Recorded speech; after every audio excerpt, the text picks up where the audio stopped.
When I was young, I went to a house in town where the residents went all out and probably spent thousands of dollars getting the place perfect for Halloween. This place was insanely well done, and I mean really good, even compared to professional haunted houses. I believe the year was either 1999 or 2000, because I went dressed as a red-faced demon warrior. I remember being scared out of my mind the previous years, and I hoped my character would provide me with some courage. They blocked off the scene with a black tarp and had everything you could ever want to see at such a house. A psycho shower scene, a zombie crawling out of a toilet, ghouls and imps climbing the tree, blood, gore, strobes, fog, everything. I remember feeling terrified even with my double-staff weapon. Even though I was scared to death to walk through it, I always admired the workmanship, knowing the props were either very expensive or took great effort to make. To this day, I've never seen a better yard than that. As always, every year I saw the house owner sitting on the porch, reveling in the terror they brought to the neighborhood and handing out candy. So I nervously crossed the yard past flying banshees and impaled corpses. I noticed the main attraction at the end of the line. There, on what was probably the driveway, was the bottomless pit illusion. The glowing box chilled me, lit by a lone bulb like a furnace.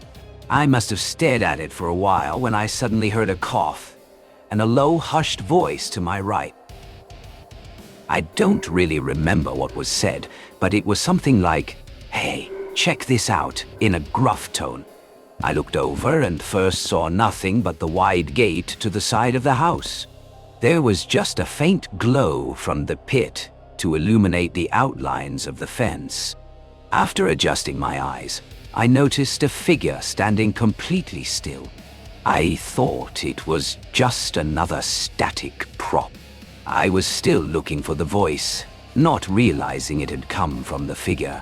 After a few moments, I heard the voice again. I realized it had come from the figure and began to approach.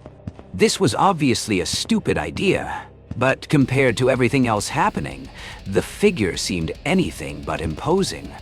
So I cautiously stepped closer. Suddenly, the figure began to move, and I froze solid. The amber glow lit up its face just enough for me to make out its features. It was a scraggly, rough-looking man with a coarse gray beard and yellow teeth. His weathered clothes looked like they hadn't been cleaned in ages. He was smiling at me, though I had no idea why. But it unsettled me greatly. Under the hellish glow, it felt wrong. He was clearly not part of the show, and since I had already seen the owners, I knew he didn't belong on the property. I screamed and ran as fast as I could to the exit, never looking back. When I found my parents waiting outside, I told them about the man. One of the owners approached and asked if everything was all right. I said something like, I didn't like the old man by the gate. The owner looked at me and said, "What man?" I never went back there again. Several years later, right before I was about to leave for trick-or-treating on Halloween, I got into a fight with my mother. I told her I was going to pick up a friend and go out, but she insisted I had to be with an adult. I raged, thinking it would be embarrassing. After the argument, I ran to my room angry. But instead of obeying her, I made a plan. My younger brother and sister were going with my mom and her friend. I decided I would tell my mom I was sorry, stay home to pass out candy, and then sneak out. After they left, I got my costume ready. I went as a gangster, which was probably the worst choice I could have made. But I was too excited to notice. My mind went wild with the idea of being on my own. I even called my friend to cancel. Another mistake. I left the house with confidence. The first street went great. I got loads of candy. But then I noticed strange looks at me being alone. I turned down another street, almost done, when I realized I was being followed. The area was open, no trees, no other kids around. A trashy car was following a few feet behind me. My confidence vanished. 3 men were in the car, smoking and glaring right at me.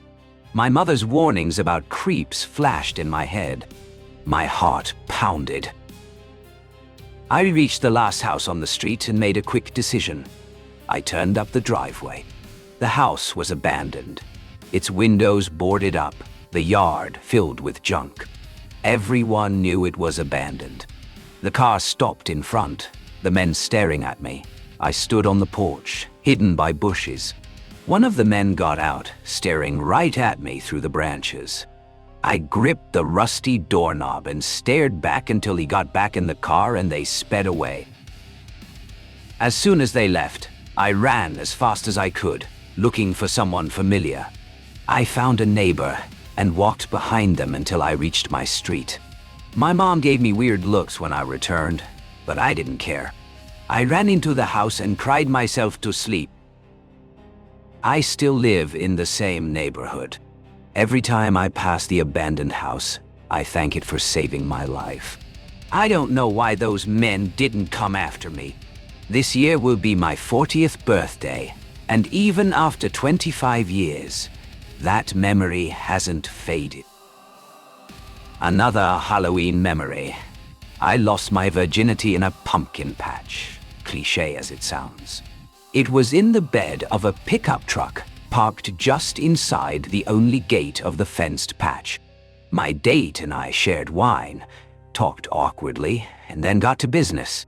My family had 2 border collies, and they wandered in barking. We laughed and threw scraps to them before continuing. Afterward, we sat on the tailgate, looking at the stars. My father returned home across the street, the dogs bounding toward him. As we dressed, we heard rustling behind us. In the moonlight, we saw a pumpkin begin to rise, not lifted, but as if it stood up on its own. Then 2 spindly legs emerged. I thought it was a trick at first, but then I saw it clearly. A skeletal figure with red eyes glowing. We screamed and bolted for my house. My nose was bleeding, and so was my date's. I yelled for my dad to get his gun. He stormed toward the patch, but the dogs refused to follow. When he came back, he was furious. The tailgate was broken off, the fence destroyed. The police came the next day but found nothing. They thought it was vandals, but I never believed that. The dogs hadn't made a sound before, and the gate made noise when touched. The shape I saw wasn't human, and no costume could explain the damage or the nosebleeds. My father went to his grave believing vandals did it. My date and I knew better. I rarely tell this story because people joke about the Great Pumpkin. But I've heard of creatures that can take forms to blend in. I can't think of anything else it could have been. On Halloween of 2009, I was 8 years old. My sister was 5. We went out trick-or-treating with friends, supervised by an older brother. The night went fine, and my dad came to pick us up, but he looked anxious. At home, my mother hugged us, but my dad told us we could never go trick-or-treating again. I threw a tantrum, but my sister didn't care. Years later, my brother was born. And when he turned 6, my father finally relented to take him and my sister. By then, I no longer cared about Halloween. I asked my mom why. She told me that in 2009, a boy from our neighborhood had gone trick-or-treating and got separated from his friends. He knocked on the wrong door. His body was found inside, mutilated. An old man was arrested, but Halloween was never the same.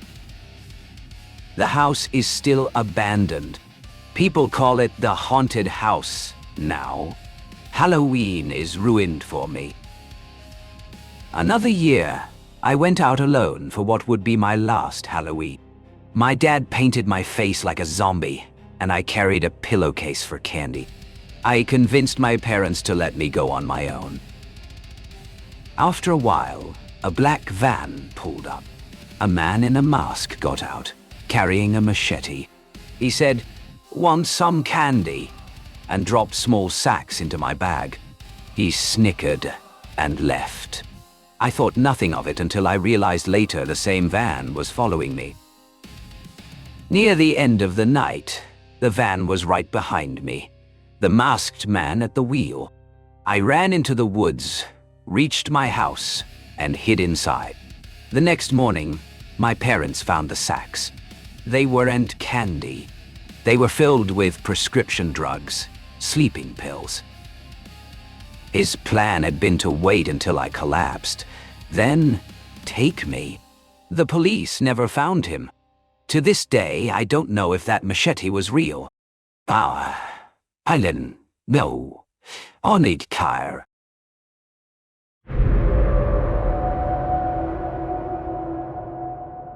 My name is Daniel, and I'm 22. For the past year, I've encountered a lot of crazy people and have accumulated even more crazy stories. While most of them would make you laugh, the one I've chosen to share was terrifying while it was happening and still gives me shivers when I remember it. A little more than a year ago, I applied for and got a job at my favorite convenience store across the street from my house. I'd moved there my sophomore year in college and decided to stay after I left school. This little store served as a savior to me. Living as young men often do, I had very little money, but was always confident I could find something to fill my belly regardless of how much was in my pocket at the time. When the time came that I was no longer able to rely on my parents for money, the corner store was the first place I went for a job. I was in luck. Only the day before, one of the employees was fired for stealing from the register. I took his place and I've been here ever since. Like any other corner store, we sell alcohol, beer, wine, and liquor. Naturally, this makes us a beacon for the local drunks. These folks have served as countless hours of entertainment. While most are harmless, on one specific occasion, a horribly violent outburst occurred. It was a quiet Saturday night about an hour before closing. Most of the regulars had made their appearances, a few more than once. The two involved in this incident had been in around 7 p.m. and had just returned. They appeared to be a couple. I'd seen them around the neighborhood since I moved in, and the owner of the store said they'd been customers since he bought the store 13 years ago. Although they were not very talkative when they came in, I never had any reason to believe either could be violent. However, that night, something had changed. Upon arriving the second time, they went straight to the cooler containing the large beers, nothing out of the ordinary. But tonight, an argument between the two started soon after. At first, I couldn't hear what it was about, but soon their voices were loud enough to carry across the store. I minded my own business for a while, but once the woman began screaming curse words at the man, I felt I had to at least get them to take it outside. I wasn't sure what to say, but I began walking toward the opposite side of the small store. Before I was halfway there, the man started screaming back at the woman. I'm not sure exactly what she had said to him, but it had obviously infuriated him. Mere moments before, he had taken a quart bottle from the cooler. Suddenly, he began striking down at the woman's head with it. I'm not sure if he thought it would break or if he intended on hurting her with the nearest thing. But strike after strike, he continued. It was a horrifying thing to witness. Following the fifth or sixth strike, the woman dropped completely to the floor and stopped moving. The guy stood over her for a moment but looked up when he heard me running toward him. The second he saw me, he ran out the side door and disappeared into the darkness. The sight of her lying there made me sick to my stomach. The blood dripping from her ears was almost as shocking as the ever-growing pool around her head. It seemed like a bad idea to touch her, so I decided to let the paramedics check her for a pulse when they arrived. She was still alive, but they didn't have much hope for her survival.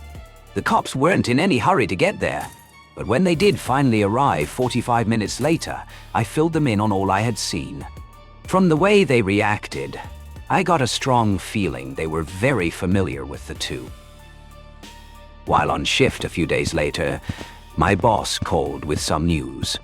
The woman was brain dead, and her family had made the choice to let her pass. The cops had picked the guy up the following night. From the description my boss gave me, he didn't even seem to remember what had happened. The doctors who examined him said it was likely he truly may not remember what he did because many years of alcohol abuse had possibly destroyed his brain. It sounded like he might not get the full punishment due to him under the law. I'm not really sure how I feel about that. Sometimes it seems like people really do get away with murder. During my time in college, I had a friend whose dad owned a large piece of land in eastern Texas. In the past, he had leased it out to hunters and paper companies, but was no longer doing it. He had built a cabin on the land a few years before, and would let us go out there from time to mess around. It served as a great way to relax from the pressures of school and get closer to nature. The spring break of 1997, we loaded up our trucks and headed for the cabin. Our plans included shooting guns, drinking beer, and other things guys like us did in the woods. Our first morning kept us busy cleaning the cabin and moving all our stuff inside. Around dinner, we made a big fire outside and cooked steaks and fried potatoes. We skipped dessert and broke open some beers. The sun went down not long after, and for the remainder of the evening we got loaded and passed around a joint or two. At some point in the night, I heard a shuffling noise outside and went to check. The fire was barely burning at that point, and just outside of its light, I swore I could see the shape of a man standing completely still. From what I could tell, he was facing me, perhaps waiting to see what I would do. I blinked my eyes real hard to get a clear look, but my position and the lack of light made it hard to see. The shape continued to stand still, so I decided I'd walk a little closer in hopes of getting a better picture. The thought terrified me, but I was transfixed. I took 2 steps forward, but was distracted by a voice behind me. My friend had woken up and noticed the door wide open, so he saw me walking around the fire. His voice caused me to jump a little, but I soon realized who it was. I asked him if he saw the figure on the other side of the fire pit. He just laughed and said I must be so stoned I was seeing things. We laughed it off and returned to bed. On my way, I turned back to take one more look, but the shape was no longer there. The next morning, I brushed the whole experience off as the result of too much fun and went on with my day. We spent the first half fishing at the pond, and after lunch we shot guns and tested a new compound bow. The beers and smoke were broken out after dinner, and a game of poker was attempted but soon cancelled in favor of another evening telling stories around the fire. On one of my many trips to relieve myself that night, I was spooked by the sound of a stick breaking close by and hurried back to the fire. The look of fear on my face made the other guys laugh. I tried to explain, but they reminded me we weren't the only creatures in the woods. The reasoning seemed sound, so I accepted it. Not long after, we were standing around in deep discussion, and I turned to speak to the guy on my left. What I saw caused me to freeze. Standing within a few steps behind my friend was another man I did not recognize. It was like he appeared out of nowhere. What made it creepier was that he was staring intently at the back of my friend's head. I realized he was the same being I had seen lingering outside the firelight the night before. He was average height, with a long, unkempt beard. My friend continued rambling, unaware. After several long seconds, the stranger turned to me with a blank expression and walked away. This was when my friend finally noticed my horrified look. I began pointing and rambling about what I had just witnessed, but again they laughed. No one was buying it, and eventually I shut up. The next 2 days were quiet. By our 5th morning, I was beginning to question my sanity. I had seen this mysterious being twice, and now he had suddenly disappeared. Later, we went on a hunt for wild hogs. After following tracks, we stumbled upon 3 large hogs rooting around. 2 of us chambered rounds and took aim. I was less than a second from pulling the trigger when a loud crack of another rifle filled the air, followed closely by a burst of wood above my friend's head. It took a moment to realize we were being shot at. A second shot came even closer. We didn't wait for a third. My friend led us down a side trail back to the cabin. Instead of safety, more shots followed. We hopped into my truck and sped out. This was before cell phones, so we had to drive 20 miles to town for help. After explaining the situation, we returned later with deputies. We waited, but nothing happened. A cursory look found holes in the cabin, and another in my buddy's windshield. Strangely, all of our camping gear was spread out on the ground. Nothing was missing except a box of ammo and my sleeping bag and blanket. The deputies suspected a squatter or poacher. Once my friend's dad, who owned the land, heard about it, he pressured them to search. For a week, they found nothing but old camps. It was assumed he had moved on. Because of the chance of another attack, our trips ended. Within 5 years, my friend's dad had a heart attack and lost interest in the cabin. The land was leased out again. Each time I jot down a quick note, I'm reminded of those trips, and especially that terrifying week that caused them to stop. Sometimes I still wonder why the stranger seemed so focused on my friend, and perhaps more concerning, if he's still out there waiting to finish what he began. No. I live in a major city in Texas now. My apartment complex is gated and in a good neighborhood, but the security isn't extremely tight. Sometimes the gates are left open, and anyone can follow someone else in. A couple of times in the past 3 years, management has put out notices of vehicle break-ins and items stolen from porches. We also have frequent solicitors, even though signs forbid it. One Friday evening, I went to bed at about 2:30 a.m. I had trouble sleeping, so I put on a podcast and started to doze. Suddenly, I became aware of a noise, a clicking sound. At first, I thought it was my neighbors. After about 30 seconds, I realized the noise was extremely repetitive and getting louder. Then it hit me. It was coming from my door. I leapt out of bed and headed to the foyer. The lock mechanism was moving back and forth rapidly, like someone was trying to unlock it. An object was inserted into the lock, and they were forcing it. I instinctively turned around, unlocked my bedside safe, and pulled out my pistol. I loaded it and chambered around. As I exited the bedroom, I saw the lock twist and unlatch.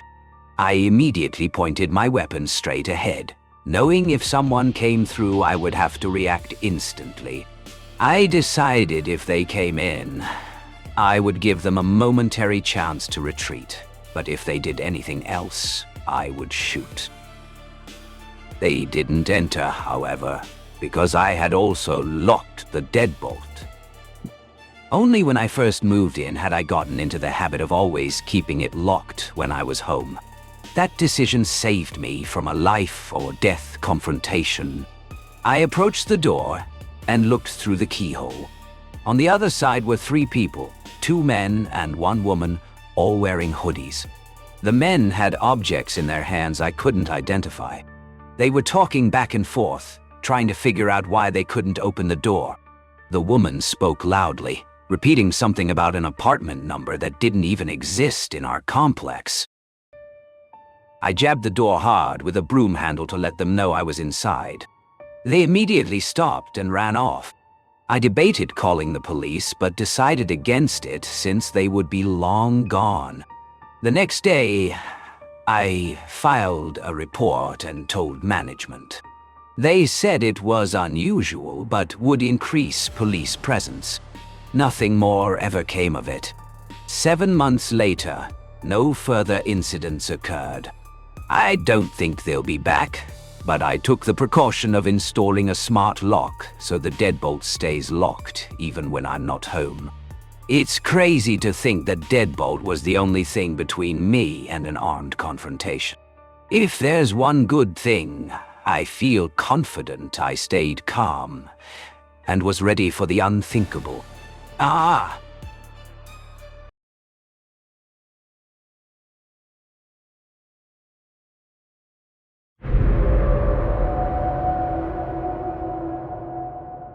Emma, a college sophomore studying media, ran a small video channel dedicated to exploring haunted places.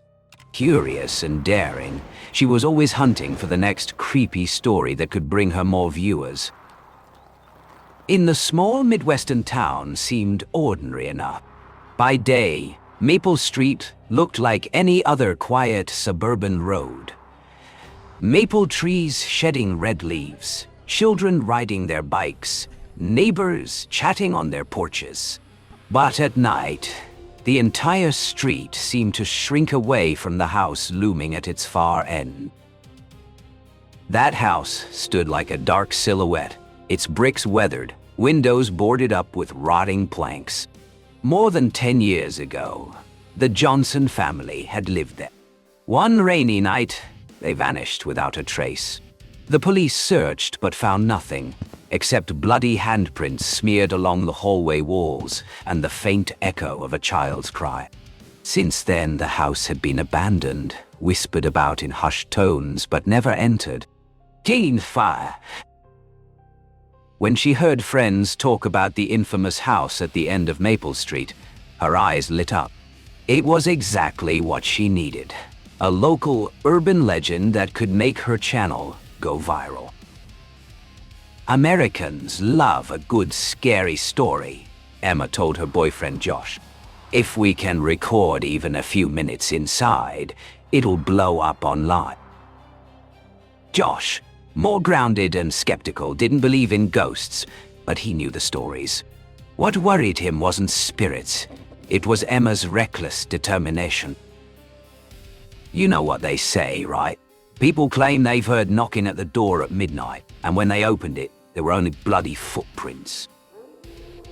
Emma just smirked, excitement flickering in her eyes. Which makes it perfect. That's exactly what people want to watch, and I'll have you with me, nothing to worry about. Before heading out, Emma convinced Josh to stop by Mrs. Miller's house, the elderly woman who lived next door to the abandoned place. At the mere mention of their plan, Mrs. Miller's hands trembled. "Don't be foolish," she croaked. That rainy night, I heard the screams, and then silence. By morning, the whole family was gone. The police gave up, but we all knew. That house, it swallows people. Emma mentally noted every word, already picturing how it would sound in her video.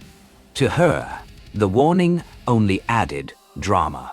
But Josh caught the haunted look in the old woman's cloudy eyes, and a chill crept down his spine. That night, as the rain fell harder, Emma clutched her camera while Josh carried the flashlight. They stood before the rusted iron gate, listening to the storm howl around them. "We're about to make the video of a lifetime," Emma whispered. The door of the old house groaned as it slowly swung open. The air inside was damp, heavy with mold and dust. As Emma stepped over the threshold, her flashlight flickered, casting shaky beams across the hallway. The floor creaked beneath their weight, as though the house itself was breathing.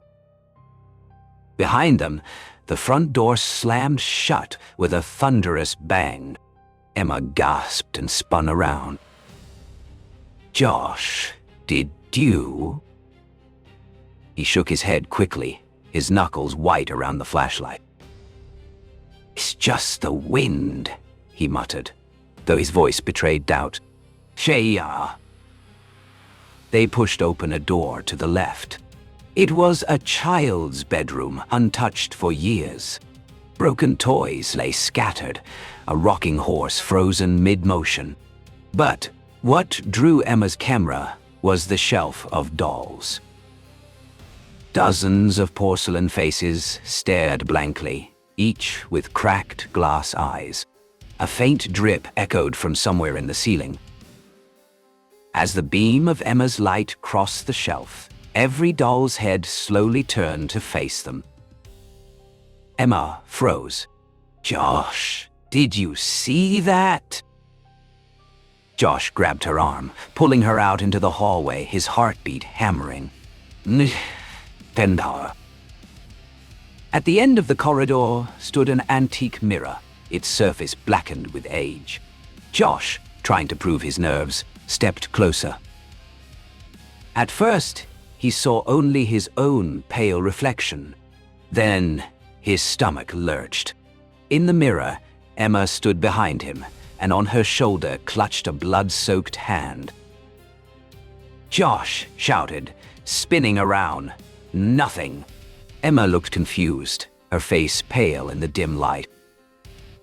"What? What did you see?" Josh swallowed hard, forcing a weak smile. "Nothing, just shadows." But his voice cracked.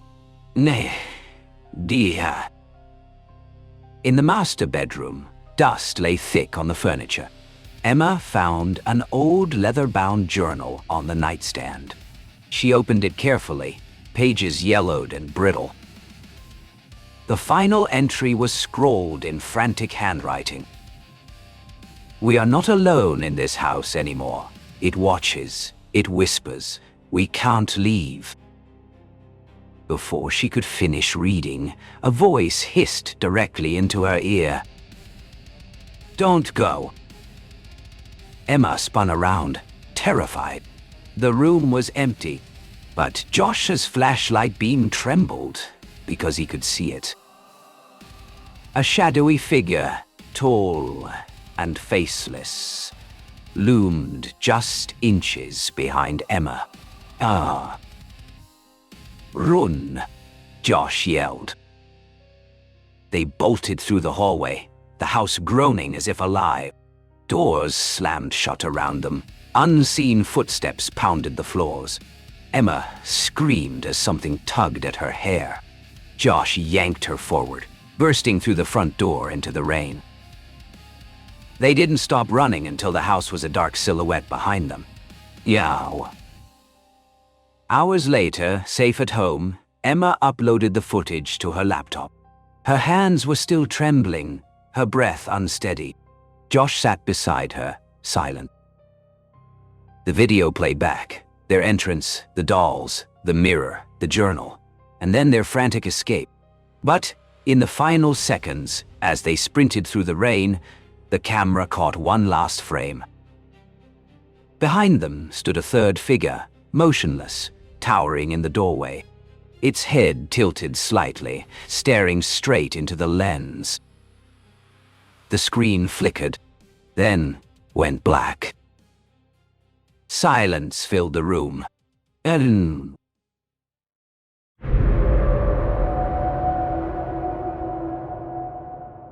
I was only 11 years old when I first understood that monsters don't always hide under your bed. Sometimes they stand quietly behind your curtains, watching you when you least expect it. We had just moved into a new house in a quiet neighborhood.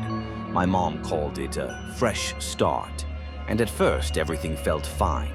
The house was modest but cozy, with creaky wooden floors and a long hallway that echoed when you walked. In the living room, a glass sliding door opened to a fenced backyard, covered with white, paper-thin curtains that always swayed with the breeze. At night, the hallway felt strangely long. Too long. I'd sometimes wake up to the sound of footsteps that stopped when I opened my eyes. My mom would laugh it off and say it was the house settling. But I knew something felt wrong. A few times I thought I saw a silhouette standing in the backyard when I brushed my teeth at night. Each time it vanished the moment I blinked. I convinced myself it was just my imagination. Then came the night that changed Eve. It was around 7 p.m. I was downstairs watching cartoons while my mom folded laundry upstairs. The sky outside was dimming, casting long, dusky shadows across the living room. I was halfway through my show when I heard a faint tap on I froze. My heart began to race. Slowly, I turned around and crept toward the door. When I gently pulled the curtain aside, I found myself face to face with a man. Filthy, with tangled hair, wild eyes, and a smile that stretched wider the longer I looked at him. He didn't move. He just stared at me like I screamed. My mom came rushing down the stairs. She stopped dead when she saw him. I'll never forget how her expression changed from confusion to fear in an instant. She whispered for me to stay behind her, but the man didn't even flinch. He pointed directly at me, then dragged a finger across his throat with a slow, deliberate motion. When my mom shouted that she was calling the police, he pulled a pocket knife from his coat and began scratching it across the glass door, making a screeching sound that cut through the silence like a blade. My mom grabbed my arm and we sprinted upstairs. We dove into her bedroom closet and tried to stay as quiet as possible. From below, we heard the glass shatter, followed by slow, deliberate footsteps. Then his voice echoed through the house, sickly sweet and childlike. "Boogeyman's coming. Can you hear me?" My mom was trying to call 911, but her hands were shaking so badly that the phone slipped from her fingers. I remember clutching her shirt and staring at the closet door, convinced it would open at any moment. Suddenly, a loud crash rang out from downstairs, followed by angry shouting. A second voice. It was my uncle. He had come home early from work and caught the man as he crept through the hallway. There were thuds, yelling, the sound of something breaking. By the time the police arrived, they found the man bloodied and pinned beneath my uncle, who didn't hold back. Turns out the man was a convicted predator with a long record, breaking and entering, stalking, and worse. He told the police he had been watching our house for weeks, waiting for the right moment. Watching me. We moved out 2 weeks later. My mom installed cameras in every room of our new house. She started locking every door twice, even during the day. As for me, I stopped sleeping near windows. I started checking under my bed again, not for monsters, but for men. Real ones, the kind that smile at you through glass. But here's what really haunts me. 2 nights ago at our new house, I heard a tap-tap on the window. Just once. I pulled the curtain aside. There was no one there, but drawn into the condensation on the glass was a smiley face.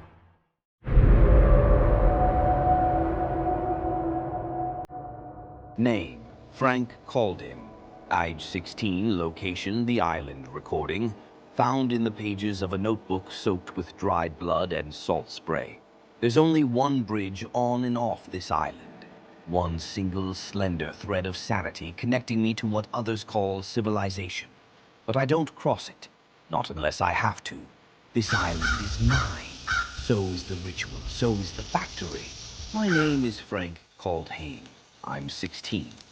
I've killed 3 people, all under the age of 10. All family. Don't look shocked. There's a structure to it, a logic. The world, you see, is not ordered by law or God. It's governed by signs, prose, tides, the twitch of a dying animal's leg, the way a wasp chooses one trap over another. I built the wasp factory myself, a sacred machine of glass and glue and death. Each chamber a possibility, Flame, blades, acid, slow drowning. When a wasp crawls into its slot, its fate speaks to me. It tells me what I need to know. About the future, about Eric, about whether the sheep will be restless tonight. The first death was Paul, my younger brother. He was little, soft, and stupid. I launched him into the air on a kite made of driftwood and chicken wire. The wind was strong that day. He never came back. It was poetic, really. Flight as freedom, flight as fall. Cousin Esmeralda went next, trapped under a log that moved. She was wide, slow, a bear cub in a pink coat. I gave her to the tide. And then there was Blythe, full of piss and cruelty. I buried firecrackers in the sand and watched him dance when they lit. Each one a message, each one a word in a sentence only I could read. My father, oh, the great scholar of silence. He lives upstairs in a study filled with books he doesn't let me touch. We don't speak much, but he watches. I know he documents. He says I was injured at birth. He says I'm special. For years, he gave me shots, said they were vitamins. But the truth was waiting. In a locked drawer I cracked open with a bent fork and rage. There were photos, records, hospital fizz, names, my name. Francis Leslie Caldame. Female. Born whole. Then slowly remade. One injection at a time. He made me a boy. He made me Frank. I remember vomiting into the factory that night. The wasps didn't speak. Not even the sacrifice poles swayed. Everything had been a lie, even my own biology. What does that mean for the rituals I've performed? The deaths I offered to the sea? Was I channeling power? Or just performing madness? Eric is my brother. He left with a dog's skull in his hand and screams in his throat. He went mad after he fed a starving baby dog sausages filled with maggots. It laughed at him. He says it laughed. Now he's coming home. I can feel his heat like static. His footsteps move across the island like drum beats. And I wait. The factory is humming tonight. I released a wasp into the new chamber I carved from a human tooth and a shard of mirror. It chose the path of the blade. That means clarity. That means change. That means blood. I sharpen my knife. I count my bones. I speak to the skulls atop the sacrifice poles. I ask them, what is a self if even the flesh lies? Am I the monster or just the manuscript he authored? No answer, only the wasps buzzing like thoughts. Only the silence of a father who made a girl into a god of violence. If Eric arrives and I open the door, something will break. Not just between us, not just the house, but me. Maybe that's what the factory was always trying to say. That I am both killer and victim, both boy and lie, both priest and prey. The language of horror is not what is done. It's who believes it had to be done. And I still believe. Tomorrow I'll rebuild the factory with new chambers. And maybe, just maybe, I'll release the wasps and let them decide.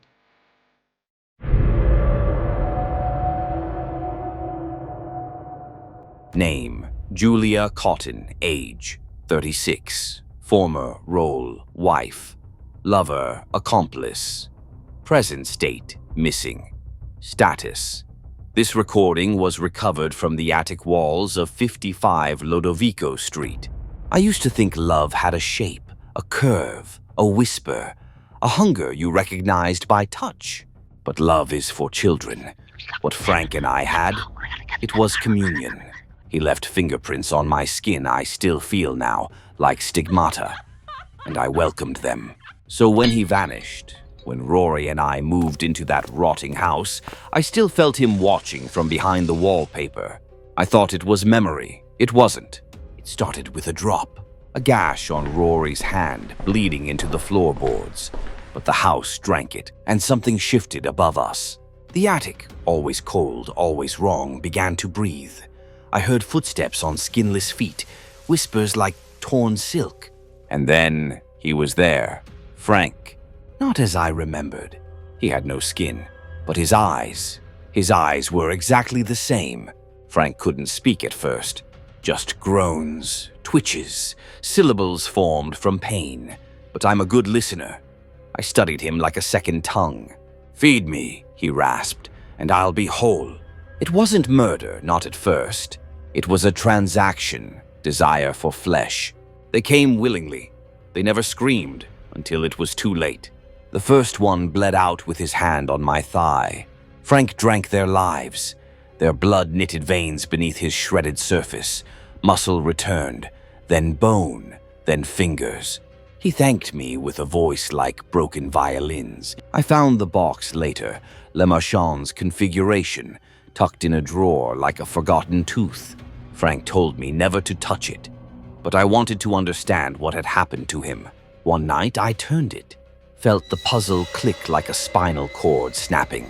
Then came the chains. Then came them. They weren't monsters, they were beautiful.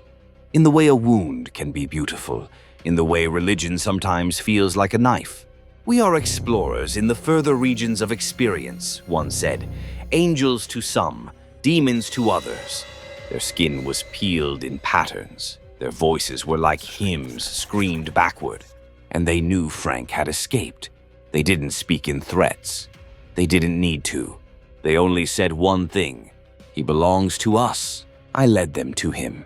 Not because I was sorry, not because I wanted him punished, because I wanted to see if they could still take him from me, if he was ever mine to begin with. I watched them peel him, unmake him like parchment. He screamed the word Julia as if it had power. It didn't. Now I stay in the attic, where the walls whisper and the light flickers even when the bulbs are out. Sometimes I hear the box shifting on its own, like it's trying to solve me. I feel hooks in my dreams. I feel Frank beneath my fingernails. Rory's gone. His voice dissolved into wallpaper paste and memory. And me, I am the wound that never scabs, the mouth that prays to be devoured. I solved the puzzle once, now I know. There is no heaven, only skin stretched over meaning.